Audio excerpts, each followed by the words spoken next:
Hey everybody, welcome to another episode of Courtside with Beilinson Tennis, part of the Tennis Channel Podcast Network. Here, as always, with my co-host and Hall of Famer, who just recently came back from a Hall of Fame induction ceremony down in Newport, Mr. Steve Flink.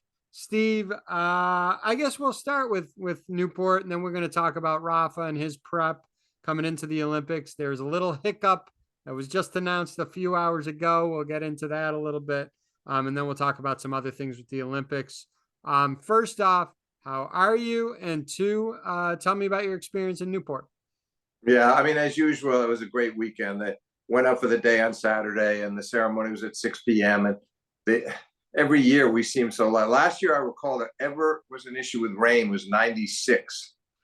Imagine that. And somehow the weather always cooperates. They did it on the horseshoe court, which is right there near the entrance to the Hall of Fame. And so it was more intimate, filling the seats up in that area. And they had a lot of Chrissy came back and Tracy was there. Agassi was there. It was quite a nice cast of former Hall of Famers. I was glad to be among them. And then, of course, the inductees were just first rate. I mean, Leander Paes, Vijay Amritraj, Richard Evans all gave great speeches, as did their presenters. I mean, Prakash Amritraj was just magnificent on behalf of Vijay, and then Richard Evans' son captured him to the hilt. And then you had Martina Navratilova, who of course played mixed with Leander Paes, introducing him. We couldn't have asked for more. We were one of the better ceremonies I've attended. Haven't they moved it? Because you said the heat. Haven't they kind of moved stuff up like later in the day? I remember when you got inducted, it was in the middle. It was in the middle of the heat of the day. They've been doing that for years. They did, but then they realized they were aware that we were getting many scorching days, and for people, depending on how many inductees you had, you'd be sitting out there for the fans and the people who were part of the ceremony might be sitting there for 2 hours or more. So I think they realized it made no sense because everybody was perspiring so heavily. And so, yeah, a couple of years back, they switched it to 6 p.m., but they were doing it on a court that was more adjacent to the stadium. This one is right near the entrance. And it'll vary year to year because if you get superstars who are coming along like Serena and Roger and eventually Rafa, Novak, all those guys, you couldn't do it where we did it this year because you'd need more seating. Yeah. But for this group, which was a very distinguished group, it was the perfect size and it just was very festive. I enjoyed it. Oh, that's great to hear. And on the tennis front, right, there is actually a tournament that is being played as well during this event. Marcus Giron, first time ATP winner, 31 years old, one of the nicest guys out there. I know you have told me, I think when we had the UCLA roommate Jenny Brady on with us, you had mentioned a really nice note that Marcos sent you after you wrote a piece on him several years ago. Yeah, he did. He did. It was so unusual.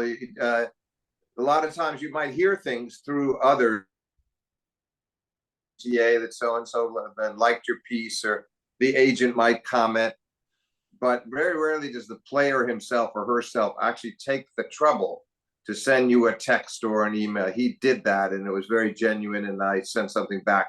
So I've always had kind of a soft spot for him as a result of that. I've always been sort of silently rooting for him because I was so appreciative of the gesture. And this, as you say, his first title into the top 40.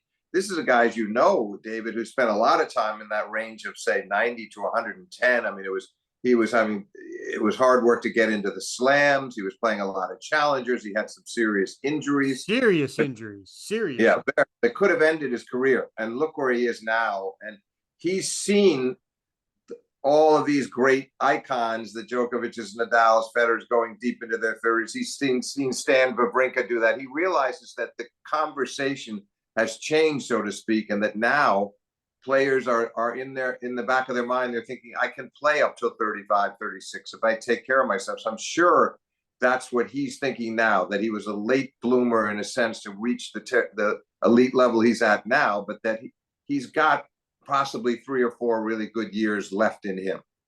Well, that's so great for Marcus. And again, he's dealt with a lot of injuries. He's one of the most well-liked guys out there. And I always like to see a first-time winner, right? It's just a special feeling, that first one. So kudos to Marcos. Hey, but it was also such a good match with Mickelson, went right down to the wire, in that third set. And so he saved a match point, Marcus did, with an ace down the tee. So that was also what made it so special. And I was happy for him. Mickelson's got a great future. I'm not worried about him. Marcos, this was a time for him to take that title and move onward and upward from there as he heads from 31 up till 35, 36. Good for him. All right, let's transition over to the Olympics. There's a lot that there's a lot of like quick hitter things that I want to throw your way again, similar to what we kind of did on the last episode, which, we got some really good feedback and it was really well received. So I'm going to throw some topics out there. But I guess the first thing we'll talk about was, this morning, and we're recording this when? Thursday? In the States, you wake up, you go on your phone, and everyone's talking about a potential second round match between Matt Ebden and Fuchsovic, or shall I say Novak Djokovic and Rafa Nadal. Small hiccup just a few hours ago, and we can talk about Rafa's prep coming in because Rafa made the final of a tournament, played incredibly a large amount of tennis. But just a couple hours ago was reported he's questionable for singles. There's something with his thigh that they're checking out. Maybe let's talk about Rafa's prep coming into this week because he played a ton of tennis, including a 4-hour quarterfinal. You don't see that. No, and what was amazing to me is he had one of those long time ago. In 2009, I believe, he played a 4-hour match against Novak in Madrid and won it, saved 3 match points. And then the next day, he had nothing left for Roger in the finals. It was one of his few clay court losses to Roger. And I thought the same thing was going to happen this time, David. He even said himself, well, I feel fine now, but we'll see how my body is tomorrow. He comes from a set and a breakdown and wins his semi. Now, granted, it's a qualifier, but still finally it caught up with him in the final and he got beaten decisively and straight. But he was saying at that time, he seemed pleased that his body, he didn't feel like he had any injuries, but obviously that was a lot of wear and tear. Those last, especially the quarterfinal and semifinal days. And it's too bad because I think the whole purpose of that, frankly, yes, he would have loved to have grabbed a title at age 38, but it was to get him prepared for the Olympics. The Olympics was the priority. And if only he could have avoided such long, grueling, strenuous matches as he became involved in. So too bad. But if he has to pull out, it's deprives the fans of that what would have been almost certainly a contest with Novak and their 60th, by the way. So that if Rafa were able to play and somehow beat Novak, they might end their careers at 30 and 30, which a lot of fans would like, I suppose. It would somehow seem fitting. But I think he's better off. If he's really hurting, he should save it for the doubles. It's going to be hard enough to play doubles if he's with this injury, but at least it's a possibility that it improves a little and he's not moving around as much. The stress on the leg, on the thigh will be not as severe. So I would think that we'll know very soon whether he's going to do it or not. But I can't imagine he's got that worry that he's going to want to go into the singles draw and risk having to maybe even default a match or retire mid-match. Yeah, so time will tell with what happens with Rafa.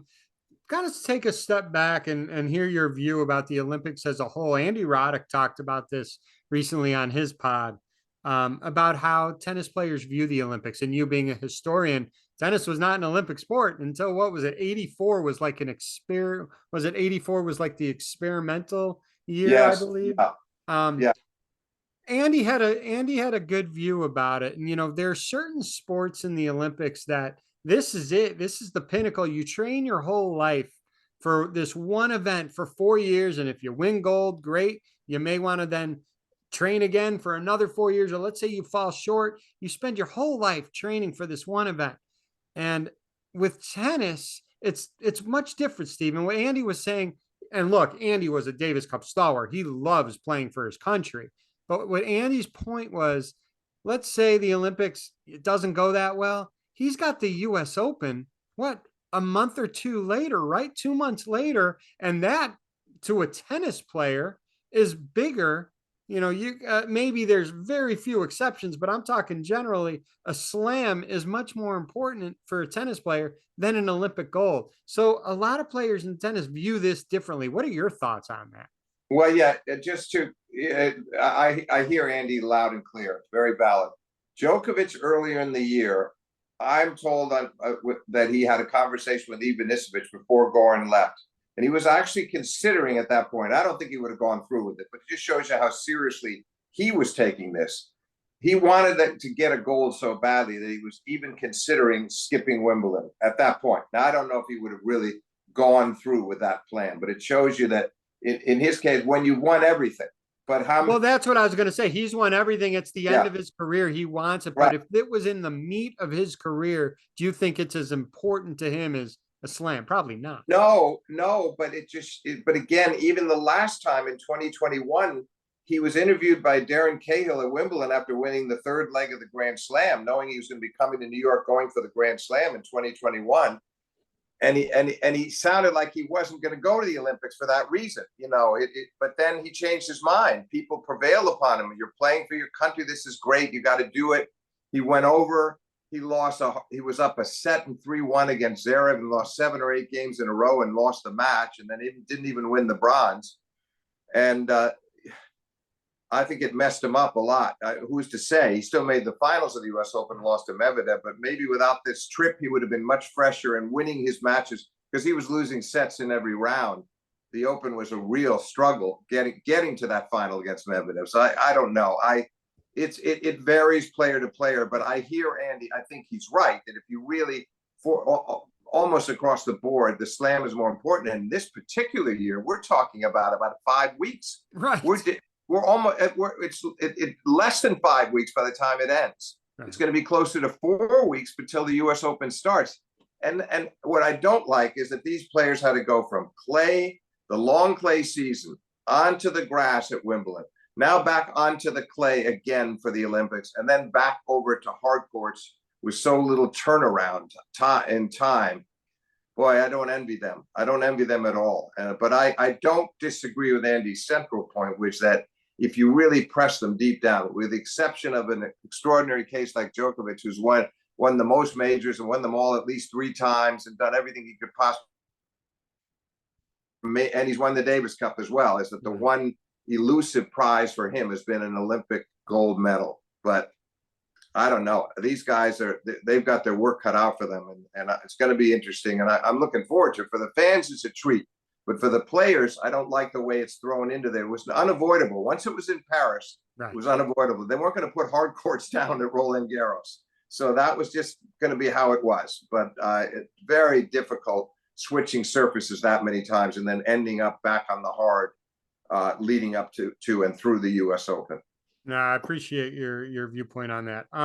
2 players that this will be their last tournament. Andy Murray, who he had to withdraw from singles. He's going to play doubles with Dan Evans. And then Angie Kerber's retiring after this as well. Angie's #1 in the world, 3 majors. She won those 2 in 2016, Australian Open, US Open, and then 2018, Wimbledon. Both such good players. And I don't know, I wanted to hear your thoughts on both of them. Well, which one do you want me to start with? Let's start with Angie. That's fine. Yeah, no, Angie, as you said, what a great 16 season, win 2 majors, backs it up with Wimbledon 2 years later, has her great memories of the Olympics as well. But she, in this recent phase after becoming a mother, she hasn't been the same force out there on the court. She hasn't been the same player, understandably, and she's past her prime and she's in her mid-30s now, and I get it. But maybe she'll be inspired by it's also, by the way, not her best surface. If you look at those majors, she won on the grass of Wimbledon and she won on the hard in Australia and New York, but the clay has not really been favorable territory for her. But I hope she does well. I really do. And then Andy, I mean, what can you say, right? We've talked about him a lot. What a champion. Yeah, I'm glad in his case. We talked about Rafa, but Andy, we know what happened at Wimbledon, and it's a very wise choice for him to just put it into the Olympics and say goodbye with the doubles. Just play the doubles.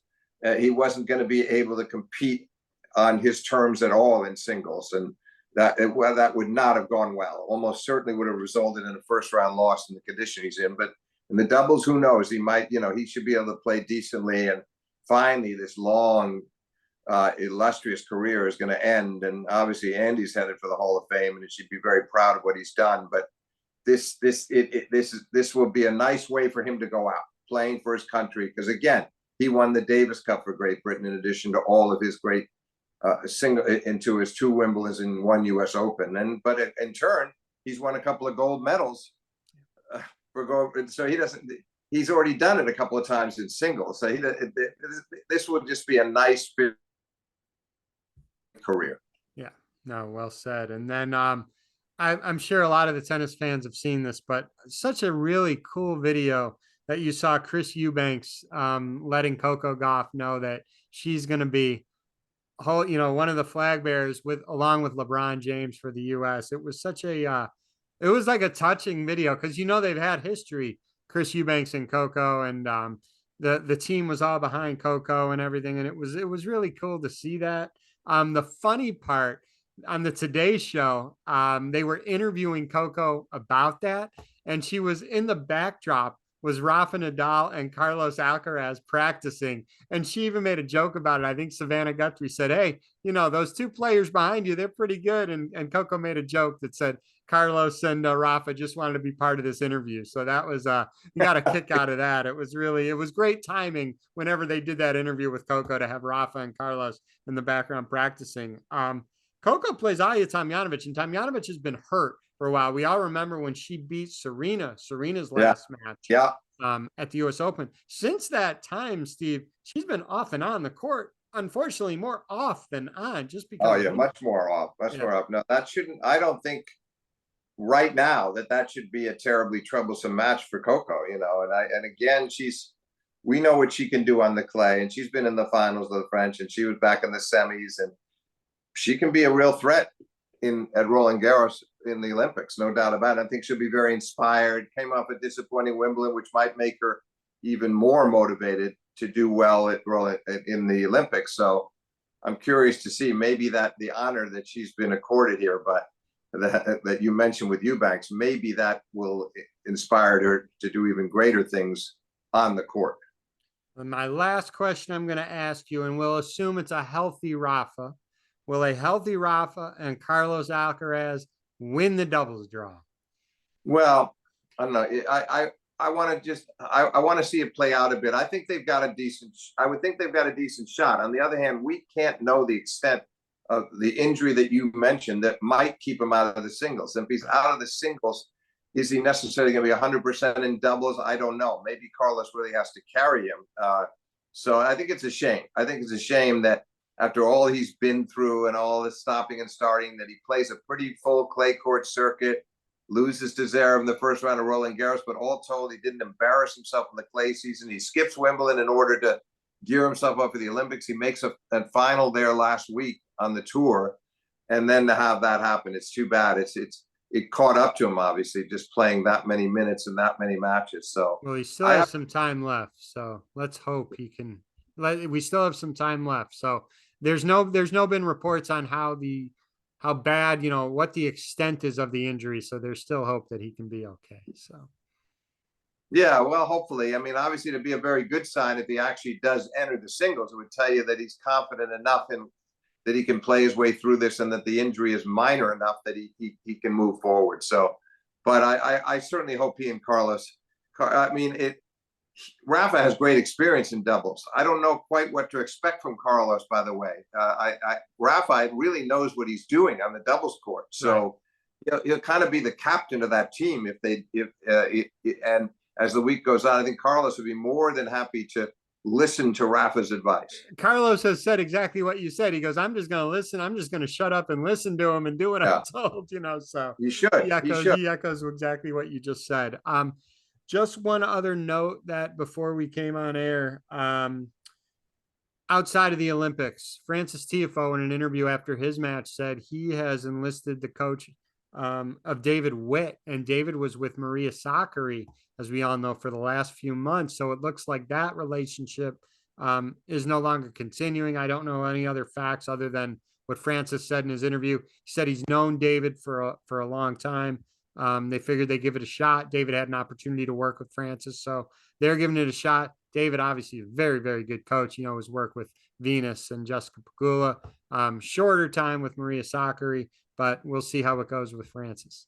Yeah, I mean, look, those are all top women. He proved himself. He what made it work so well for him, I think, coaching all those women is that he could transition easily. He knew everybody's game so well. I'm not suggesting that he hasn't watched the men and he can't pick up very quickly, but I think it was really a natural and a seamless in a way when he moved from player to player on the women's tour because of his extensive knowledge of all the players. So it'll be interesting to see how he adapts to the men and whether that he can get Francis fired up to play week in and week out and make the most of himself. Yes. Yep. Well said. What else do you want to hit on? Or we hit on all the main topics for today? No, I think we have, and like you, I'll be really looking forward to this Olympics and you know, even beyond the Rafa issue or Andy just playing doubles or will Novak finally get the gold. I just think it'll be interesting all around. Both singles events should be very compelling. Oh, I agree, and thank you again for your time. And we'll see where we're at next weekend, and where we're at in the tournament. So I appreciate it, Steve. Thank you, David.